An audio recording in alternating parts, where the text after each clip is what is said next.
Hello everyone, welcome to SSC scholars. So guys, air force XY group के लिए हम practice sets कर रहे थे और आज हम करने वाले हैं इंग्लिश का प्रैक्टिस सेट नंबर 22। सो अगर आपको ये सेशन थोड़ा भी हेल्पफुल लगता है तो एक लाइक ज़रूर कर दीजिएगा। स्टार्ट करते हैं। डायरेक्शन 1 to 3 है, choose the most appropriate response for each question. Number 1 is synopsis is a synonym of. Synopsis का सिनोनिम बताना है। सो आपका ऑप्शन नंबर ए यहाँ पर करेक्ट हो जाएगा, समरी। साइनोप्सिस का मतलब क्या होता है? समरी यानी कि सार। देन नंबर 2 इज एरोनियस का मीन्स आपको बताना है। तो एरोनियस का मतलब क्या होता है? एरोनियस का मतलब होता है गलत यानी कि इनकरेक्ट। ऑप्शन नंबर ए आपका करेक्ट हो जाएगा। जिस तरीके से एरर का मतलब होता है गलती, उसी तरीके से एरोनियस का मतलब है गलत यानी कि इनकरेक्ट। बात की जाए एरेंड की, तो एरेंड का मतलब है किसी काम के लिए ट्रेवल करना, यात्रा करना। इरेडिकेट का मतलब है जड़ से खत्म करना किसी चीज को। मैलिशियस यानी द्वेष से भरा। Number 3 is the word opposite in meaning to probable is. Probable का अपोजिट बताना है। तो सबसे पहले प्रोबेबल का मतलब आपको पता होना चाहिए। इसका मतलब है जिसके होने की संभावना हो यानी कि संभावित। ठीक है, आप प्रोबेबिलिटी आपने पढ़ा होगा, तो प्रोबेबिलिटी का मतलब क्या होता है? संभावना। तो सेम वही चीज है, प्रोबेबल यानी कि जिसके होने की संभावना हो, यानी कि which is likely to occur. और लाइकली का अपोजिट क्या होता है? आप सभी जानते हैं, अनलाइकली यानी जिसके होने की संभावना नहीं है। यानी ऑप्शन नंबर डी आपका यहां पर करेक्ट हो जाएगा, अनलाइकली। इसके बाद आपका डायरेक्शन 4 to 5 है, one word substitution. Number 4 is killing of birds, यानी बर्ड्स को मारना, चिड़िया को मारना, उनको क्या बोला जाता है? तो उसको बोला जाता है एवीसाइड। क्योंकि एवी का मतलब क्या है? पक्षी। ठीक है, बर्ड्स वगैरह। और साइड का मतलब किलिंग। हर्बी साइड की अगर बात की जाए तो साइड का मतलब किलिंग है, हर्ब का मतलब पेड़ पौधे। तो पेड़ पौधों को नष्ट करना, काट देना, वो क्या कहलाएगा? हर्बिसाइड। देन वल्पिसाइड, वल्प का मतलब होता है लोमड़ी।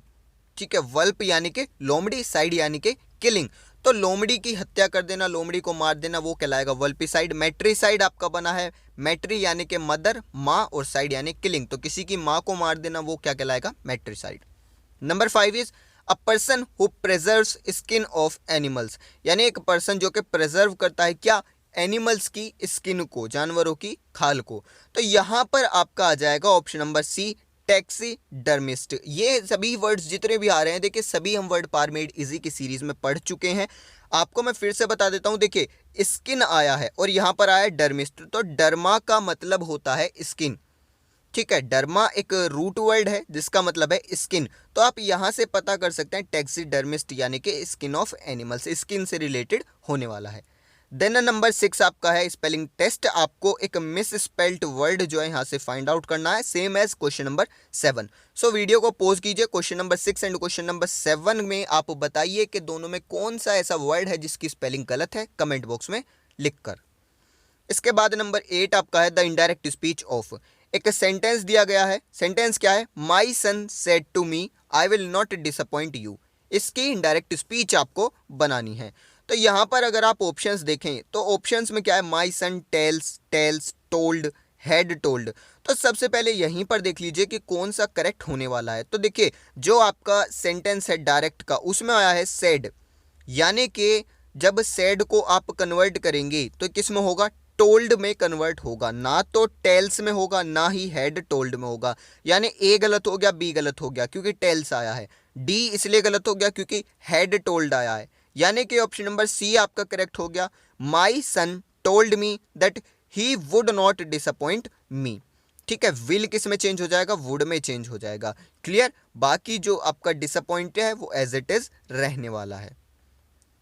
देन नंबर 9 आपका है what does the phrase spin your wheels mean. तो स्पिन योर व्हील्स एक फ्रेज है, इसका मतलब पूछा गया है। इसका मतलब होता है वेस्ट योर टाइम और एफर्ट्स, यानी अपना समय और अपने जो एफर्ट्स हैं उनको वेस्ट करना, व्यर्थ करना। ऑप्शन नंबर बी आपका यहाँ पर करेक्ट हो जाएगा। इसके बाद डायरेक्शन 10 to 11 आपका है sentence improvement. Number 10 is Santosh asked me where was my pen. तो यहां पर आप देखेंगे एक वर्ड आया है, क्वेश्चनिंग वर्ड आया है वेयर। ठीक है, कहाँ। तो ये आपका एक इंटेरोगेटिव सेंटेंस में जो यूज किया जाता है WH फैमिली का वर्ड, वो है क्वेश्चन करने के लिए पूछा जाता है।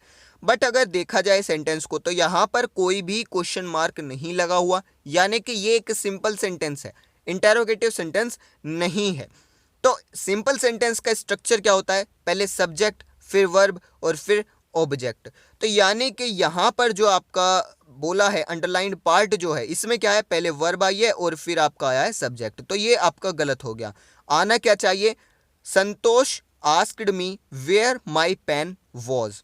ठीक है, पहले आएगा माई पेन, उसके बाद आएगा वॉज, तो यानी ऑप्शन नंबर ए आपका करेक्ट हो जाएगा। अगर यहां पर लगा होता क्वेश्चन मार्क सेंटेंस में, तो आपका ये इंटेरोगेटिव सेंटेंस होता और बिल्कुल करेक्ट फिर यहां पर ये स्ट्रक्चर माना जाता, क्योंकि इंटेरोगेटिव सेंटेंस में पहले हेल्पिंग वर्ब आती है, देन आपका सब्जेक्ट आता है। क्लियर। देन 11 आपका है according to the best available information the facts are true. तो यहाँ पर देखिए आर को इम्प्रूवमेंट करना है, आर के अंदर अगर कोई ज़रूरत है तो यहाँ पर देखिए, यहाँ पर क्या बोला जा रहा है कि जो बेस्ट अवेलेबल इंफॉर्मेशन है, यानी कि जो इन्फॉर्मेशन हमारे पास अवेलेबल है उसके अकॉर्डिंग जो फैक्ट्स हैं वो सही हैं। तो फैक्ट्स क्या है, आपका प्लूरल है, तो इसके साथ वर्ब आ रही है, ये भी प्लूरल है, बिल्कुल सही है ये। यहाँ पर कोई भी इंप्रूवमेंट की ज़रूरत नहीं है। सब्जेक्ट वर्ब एग्रीमेंट के हिसाब से देखा जाए, सब्जेक्ट प्लूरल वर्ब प्लूरल, बिल्कुल सही है, no improvement. So option number D आपका करेक्ट हो जाएगा। डायरेक्शन 12 to 15 आपका है fillers. Number 12 is Galileo was the first scientist to recognize clearly that the only way to further our understanding of the physical world was to dash to experiment। अब देखिए sentence काफ़ी बड़ा है but easy है, मैं आपको पढ़ के जो है समझा देता हूँ। गैलीलियो जो है वो पहले साइंटिस्ट थे जिन्होंने रिकॉग्नाइज किया, जिन्होंने माना कि हमारी जो समझ है फिजिकल वर्ल्ड को लेकर, अगर उसको और बढ़ाना है, अंडरस्टैंडिंग को और क्लियर करना है, तो इसका सिर्फ एक तरीका है और वो क्या है, एक्सपेरिमेंट्स का सहारा लेना, यानी एक्सपेरिमेंट्स के थ्रू आगे जो अपनी नॉलेज को बढ़ाना। तो किसी भी चीज़ का सहारा लेना उसको क्या बोलते हैं, रिजॉर्ट टू, यानी बी ऑप्शन यहाँ पर करेक्ट हो जाएगा, रिजॉर्ट टू। रिजॉर्ट टू का मतलब होता है किसी चीज़ का सहारा लेना। तो यानी अगर हमें फिजिकल वर्ल्ड से रिलेटेड अपनी जो अंडरस्टैंडिंग है, जो समझ है, अगर उसको बढ़ाना है तो हमें एक्सपेरिमेंट्स का सहारा लेना होगा। बात की जाए अदर ऑप्शंस की, तो देखिए ऑप्शन नंबर ए आपका है एनहिलेट। एनहिलेट का मतलब होता है पूरी तरह नष्ट कर देना या ख़त्म कर देना। उसके बाद एमर्ज, एमर्ज का मतलब है किसी चीज़ से बाहर निकलना। तो ये दोनों ही जो हैं आपके करेक्ट सेंस नहीं दे रहे, उसी तरीके से डी ऑप्शन भी आपका करेक्ट सेंस नहीं देगा। यहाँ पर क्या आएगा, रिजॉर्ट टू, किसी चीज़ का सहारा लेना। देन नंबर 13 है Jerry gets angry when he sees yellow journalism, he says journalists are who write it are. तो जेरी जो है वो गुस्सा हो जाती है, एंग्री हो जाती है, कब, जब वो येलो जर्नलिज्म देखती है। वो कहती है कि जो जर्नलिस्ट इसे लिखते हैं वो क्या है, डैश हैं, या राइटिंग इट आर डैश, वो क्या कर रहे हैं, डैश। तो ये आपको बताना। अब यहाँ पर देखिए आप जो है यहाँ पर फिल जब तक नहीं कर सकते जब तक आपको येलो जर्नलिज्म का पता नहीं है। येलो जर्नलिज्म का मतलब होता है ऐसी पत्रकारिता, ऐसी जर्नलिज्म जिसमें जर्नलिस्ट क्या है, रियलिटी शो नहीं करते, बल्कि वो क्या करते हैं, वो आपको थोड़े डाउटफुल जो कंटेंट हैं उनको शो करते हैं, जो रियलिटी है उसको शो नहीं करते। तो वो इस वजह से गुस्सा हो जाती है, ठीक है, नाराज़ हो जाती है, एंग्री हो जाती है। तो वो क्या कहती है कि जो जर्नलिस्ट इसे लिखते हैं वो क्या कर रहे हैं, वो अपने रीडर्स को मिसलीड कर रहे हैं। ठीक है, यानी ऑप्शन नंबर ए आपका गलत हो जाएगा। क्या वो इन्फॉर्मेशन दे रहे हैं, देखिए कोई भी जो रियलिटी है उसको शो ना कर कर कोई अलग चीज़ दिखाना, तो ये क्या कर रहा है, ये इन्फॉर्मेशन देना थोड़ी है, बी गलत हो गया। एजुकेशन देना नहीं होगा, सी गलत हो गया। मिसक्वेटिंग देयर लीडर्स, तो लीडर्स जो है अपने उनको जो है कोई भी मिसक्वेट वगैरह ये यहाँ पर सेंस नहीं दे रहा। यहाँ पर क्या आएगा, मिसलीडिंग देयर रीडर्स, यानी कि उनके जो रीडर्स हैं उन्हें मिसलीड कर रहे हैं। नंबर 14 आपका है dash parliament attack there are many theories. तो यहाँ पर देखें, यहाँ पर आपको क्या करना होगा, एक एक ऑप्शन को यहाँ पर रखकर देखना होगा और यहाँ पर आपका करेक्ट ऑप्शन होने वाला है ऑप्शन नंबर बी, कंसर्निंग। क्योंकि देखिए अगर मैं बोलता हूँ कंसर्निंग पार्लियामेंट अटैक, कंसर्निंग का मतलब होता है किस संबंध में, यानी कि पार्लियामेंट अटैक के संबंध में काफ़ी सारी थ्योरीज हैं। ठीक है, काफ़ी सारे विचार हैं कि भाई कैसे अटैक हुआ पार्लियामेंट पे, ये सब। तो ऑप्शन नंबर बी आपका करेक्ट हो जाएगा। अगर बात की जाए यहाँ पर रिसरेक्टिंग की, तो रिसरेक्ट का मतलब होता है पुनर्जीवित करना। तो ये यहाँ पर कोई भी सेंस नहीं देगा। ऑप्शन नंबर बी आपका करेक्ट हो जाएगा। रियलाइजिंग नहीं हो सकता, प्लीजिंग नहीं हो सकता, ठीक है। कंसर्निंग होगा, क्योंकि कंसर्निंग का मतलब होता है के संबंध में, पार्लियामेंट अटैक के संबंध में काफी सारी थ्योरीज हैं। इसके बाद नंबर 15 आपका है there were trees on dash side of the road, यानी कि पेड़ हैं रोड के साइड में। अब कौन सी साइड में, या तो आपको नो फिल करना है, आइदर, एनी, एवरी। तो एक चीज देखिए, यहाँ पर नो नहीं आ सकता, ठीक है, या तो आएगा नाइदर या फिर आएगा आइदर। क्यों? क्योंकि देखिए यहाँ पर जो आपका रोड की साइड है, ठीक है, रोड की दो साइड होती हैं, तो या तो आपका यहाँ पर आइदर आएगा, ठीक है, यानी कि किसी एक साइड पर है पेड़, या फिर किसी एक भी साइड नहीं है।